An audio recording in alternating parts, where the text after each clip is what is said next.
So how about living in LA? What kind of drew you to Los Angeles? Why were you there in the first place? Oh, that's a good question. I was young. I was 19, and my mum had lived in the States, and we'd been out there to California when I was younger and met this lovely family, and they kept saying, come, come. And I did. I went for 6 months, and I met a boy, and as one does, and I had a relationship, and well, actually, I married him for about 5 minutes, but that's another story, nothing to do with LA, really. And I loved it. It was a whole different life, and it was great. And then when I was about 26, I had this feeling like I missed my family a lot. And I came back to London, and I had a feeling that my dad wasn't well. For no real reason. I just had this feeling. And a few days later, we went to the doctor, and 4 months later, he was gone. It was like I was meant to come back. It was the right thing. And that's when you came back, obviously. Yeah, and I wanted to talk a little bit about that challenge of kind of losing your father at a young age for you and a young age for him, in a way. Yeah. And how did you kind of manage to get through that personally and as a family?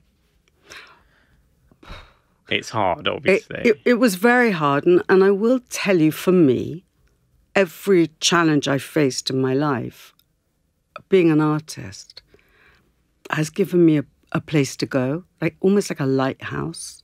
And it's not a conscious thing. It on a very subconscious level, and I remember it. That's what happened to me. And as a family, I think Karen and I got, we've always been very close, my sister and I, but thank goodness we had each other.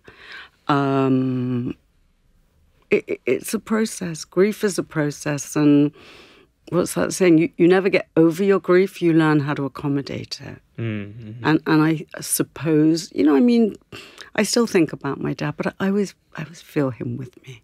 Yeah. And I think that's a great thing, that he's still part of your family, even though he's not physically there. Yeah. And I want to say, obviously, you're a very close family, and obviously I know your mum as well. Right. And a really good family. So how is family being important to you, your sister and mum? And obviously you said it brought you closer. So how has that been important in your life?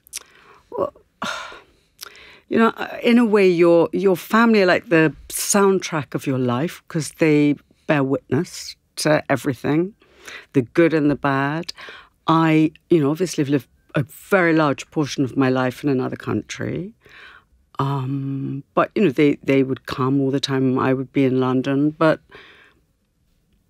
it's a very interesting question. And I don't know if you've had a parent that's been ill or been through these things. But just like with my dad, last year, I'm thinking the year before, I came back to London to see my family, after COVID. And my mum has been very, very ill. And I just felt that the right thing to do would be, for me in my heart, my relationship with my family, would be to be here through this time. And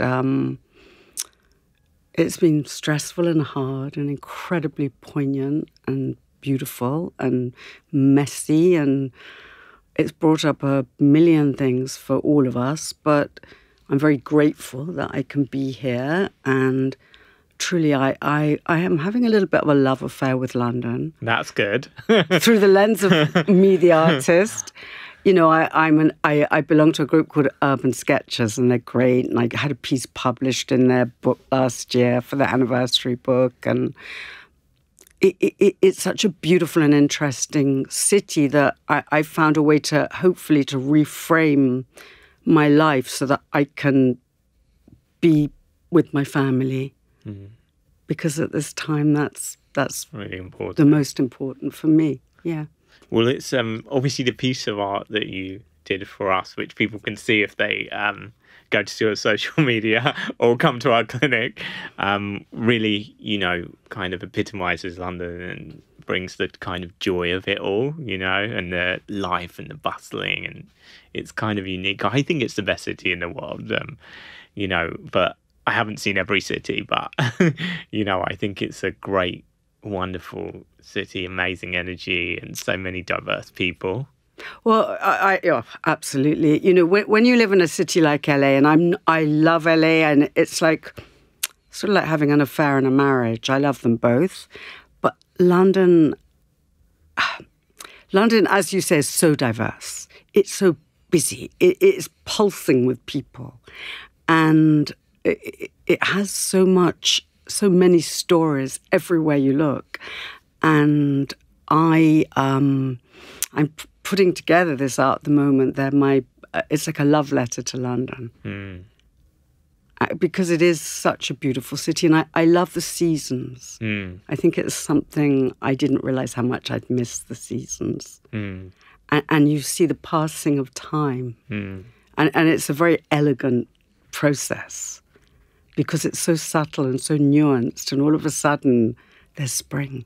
Yeah. You know, David Hockney, when he describes spring in his art and like champagne corks, but he also says watching spring and it's like an erection. and I always tell my students that because it makes me laugh, and I love him. Into bloom. Literally, but then you watch like the summer was we were really lucky with the summer. Course. It was incredible, and then you have the autumn. And that I think it's all beautiful. Yeah, I think I'm having a little love affair with London. Yeah, I notice in your art that you have some paintings, you know, with a very autumnal with the leaves, and then a wintry snow scene, you know, and that kind of captures the difference of the city and the places and how they transform in the different seasons. So I think you're right. It's amazing how, you know, the same place in different seasons can become so different. That's the beauty of it. And also, I think, you know, there are areas that are so quintessentially incorporate all the things that I love. Like, I love Soho. For me, Soho is, it's such an interesting part of London. Yeah, definitely. Well, there's so many stories there as well. Oh, my God. And I love them. I meet these people. I'm getting to know them a little bit. There's so many characters there. A lot of characters, definitely. Oh, it's so true.